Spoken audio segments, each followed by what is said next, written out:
Gracias, Valo. No sé si se ve la pantalla. Sí. Bueno, haciendo el disclaimer del caso, de comentarios que responden a opiniones personales, que no necesariamente responden a la opinión institucional, ¿no? Vamos a hacer una presentación sobre el trabajo de experiencia de investigación interdisciplinaria en el CIS, en el Centro de Investigación Interdisciplinaria en Sexualidad, SIDA y Sociedad.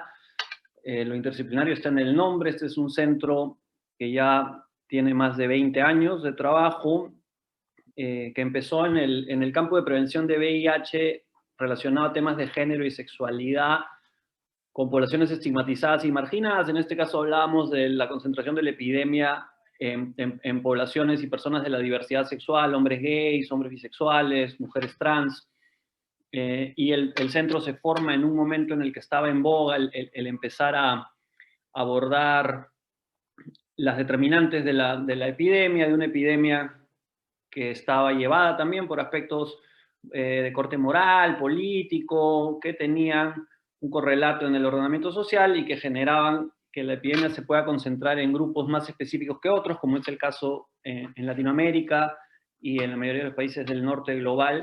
Y entonces el centro siempre ha contado con un equipo de profesionales de distintas disciplinas, gente de medicina, de epidemiología, de laboratorio, de psicología, antropología, tenemos artistas plásticos. Entonces, de alguna forma, el trabajo de combinar disciplinas se ha ido dando de forma orgánica, ¿no?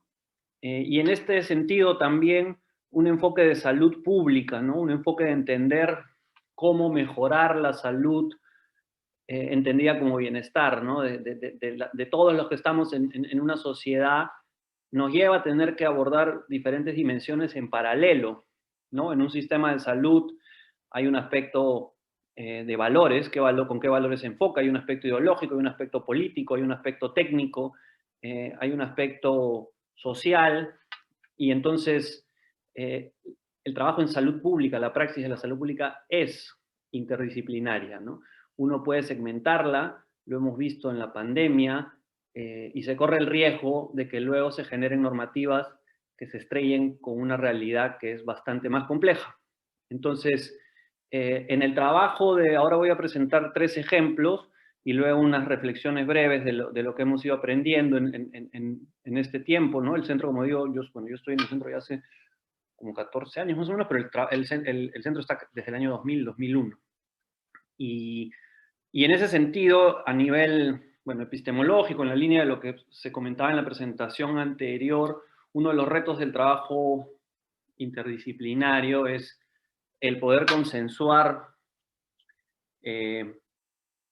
marcos teóricos que a veces pueden ser contenciosos, ¿no? O sea, enfoques que a veces pueden conflictuarse en la manera como se ve el procesamiento, el recojo de información, la valoración de una hipótesis, la no necesidad de hipótesis, el cómo se va a interpretar un dato, qué constituye información y qué no.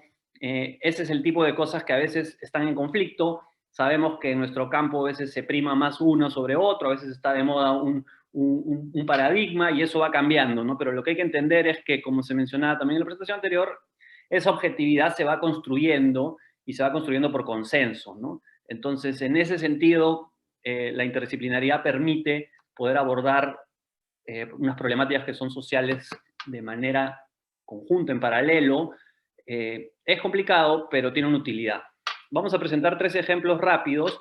Este es un estudio demostrativo, INPREP, de profilaxis preexposición para el VIH, demostrativo en el sentido que ya la eficacia del PrEP está demostrada ya está demostrada, ya se demostró en los ensayos clínicos que se hicieron, pertinentes, ¿no? Y este era un estudio para poder ver cómo puede funcionar en un sistema de salud pública, ¿no? Entonces se implementó en Brasil, en México y en Perú. En Perú se trabajó con los CERICs, los centros de referencia de ITS, de Lima, Trujillo y Chimbote, y se trabajó durante 3 años para enrolar una cohorte de 2.000 personas. Entonces la idea era saber, básicamente, ¿no? ¿Es factible, es costo efectivo, es posible, la gente va a ir, la va a recibir? Porque sabemos que este es un dispositivo que puede disminuir hasta por encima del 99%, de 96, bueno, 96 y 99, depende de los estudios, la infección de VIH en la gente que lo use sistemáticamente. Entonces, las poblaciones de mayor riesgo es un dispositivo que puede ser de mucha utilidad, ¿no? Y el estudio tenía varios componentes. La cohorte se iba siguiendo cada 3 meses, porque para poder recibir PrEP tienes que ser una persona que no tenga VIH, ¿no? Entonces, se le da información conductual, se veían efectos secundarios, y por ejemplo, para poder hacer esta implementación, se hacía los aspectos cualitativos, ¿no? Poder saber cómo lo va a recibir la población, los horarios de atención, qué mitos hay, qué expectativas hay.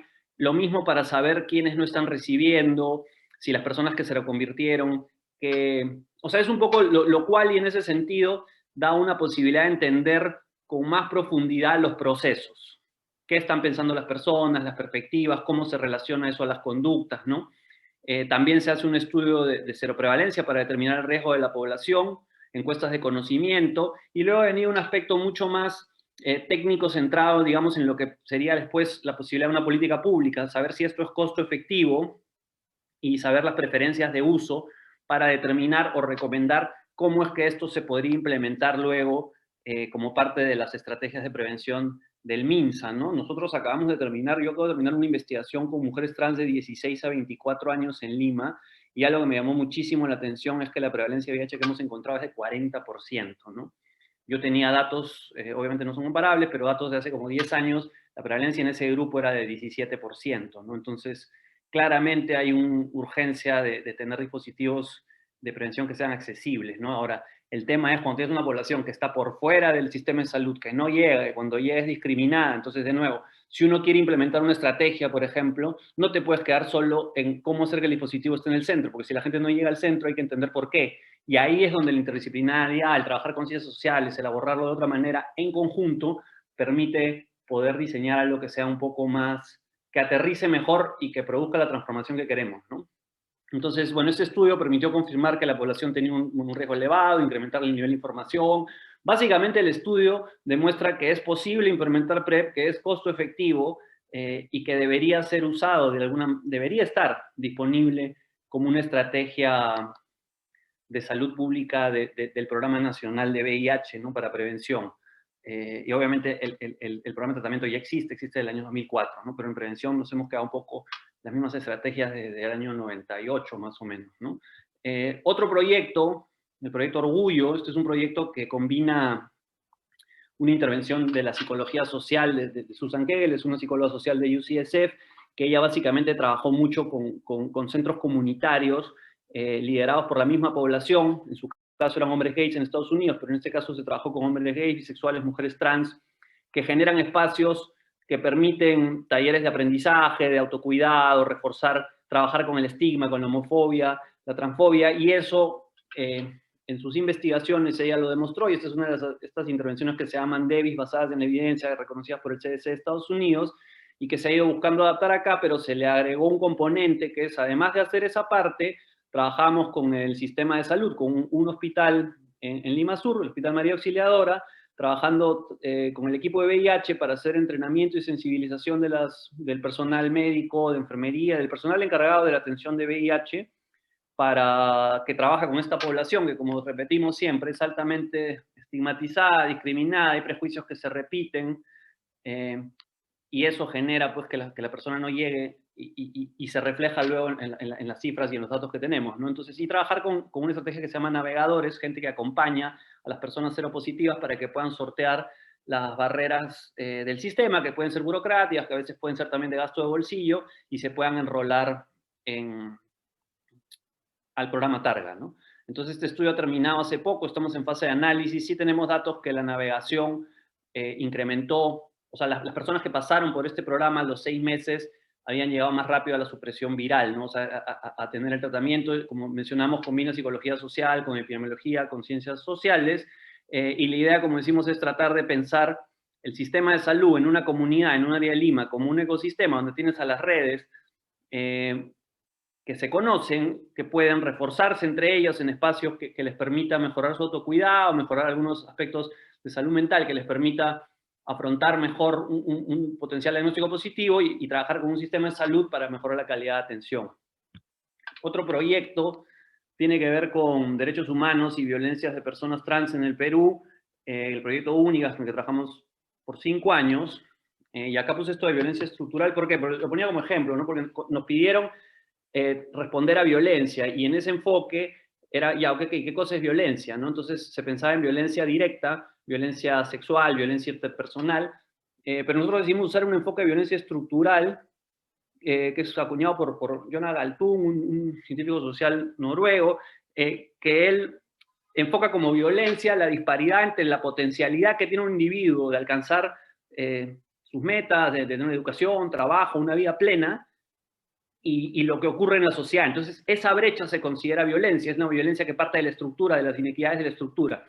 ¿Por qué es útil eso? Porque nos permitió trabajar desde la lógica positiva. Entonces, si uno pide derechos, si uno pide que se reconozca el derecho a la identidad, que haya más oportunidades educativas o laborales, está abordando la violencia, ¿no? Entonces, y ahí en este caso, en esta investigación, en este proyecto, perdón, la investigación era estratégica, porque el principal trabajo tenía que ver con el soporte comunitario y la incidencia política. Entonces, por ejemplo, nosotros aplicamos técnicas simples de epidemiología, ¿no? Un instrumento que pueda ser de utilidad, de fácil utilidad, rápido. Entrenamos a 2 mujeres trans trabajadoras sexuales que estaban en las zonas de trabajo sexual.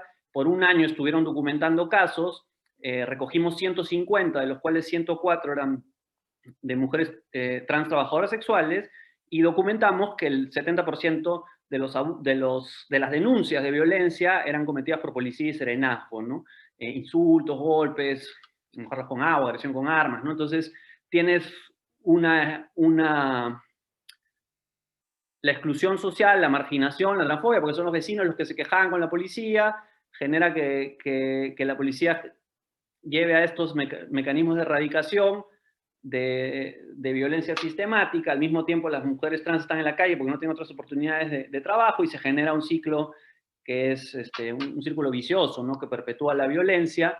Y parte de esta información que lo usábamos ¿no? Realizamos estas infografías, las distribuíamos, y para tener reuniones con municipalidades, con policía, pudimos hacer, anteriormente había una foto de un taller que estuvimos trabajando con policías en la comisaría de Alfonso Ugarte, y luego la incidencia con la prensa, ¿no? Para tratar de cambiar el discurso, para que el discurso sea también de poder abordar esto como una problemática social, ¿no? No tanto de que alguien, entre comillas, de mal vivir, que está cometiendo un crimen al estar parado en la calle, es una manera de verlo. La otra manera de verlo es una población totalmente discriminada, la que no puede acceder a empleo, y tienes hasta menores de edad que están en la calle en explotación sexual, con todas las problemáticas que eso genera, ¿no? Entonces, es un poco también este proyecto apuntaba a cambiar esos discursos y a incidir en ese lado.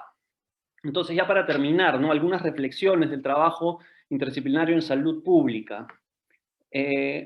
Nos va a servir, es útil para poder centrarse en una problemática, en un tema, ¿no? Versus un enfoque que es más metodológico. Ambos son válidos, ambos generan conocimiento, la idea es que se complementen, ¿no? Pero en ese sentido la interdisciplinariedad permite un abordaje que es más integral, porque considera la complejidad de las dinámicas sociales, ¿no? Esto que hablábamos de poder entender por qué la persona no llega a un servicio de salud y al mismo tiempo tener un dispositivo que le sea útil. Entonces, te permite abordarlo de una forma más integral, por ejemplo, ¿no? También facilita la diseminación y el intercambio de información con actores de distintos ámbitos, porque muchas veces, si el trabajo es muy específico, depende también, estamos hablando de salud pública, ¿no? Donde mucha de la información tiene que ser devuelta rápido para poder generar cambios en políticas públicas. Entonces, el trabajo interdisciplinario te permite dialogar con más gente, porque puede ser entendido, leído tal vez más rápido por diferentes actores, ¿no? Y en ese sentido lo consideramos que es necesario para la investigación, para la generación de conocimiento en ámbitos que demandan transformación social, que demandan cambiar aspectos no solo de políticas públicas, sino de enfoques ideológicos, culturales, ¿no? Y poder actuar y generar otros ordenamientos sociales. Entonces, bueno, gracias. Lo voy a dejar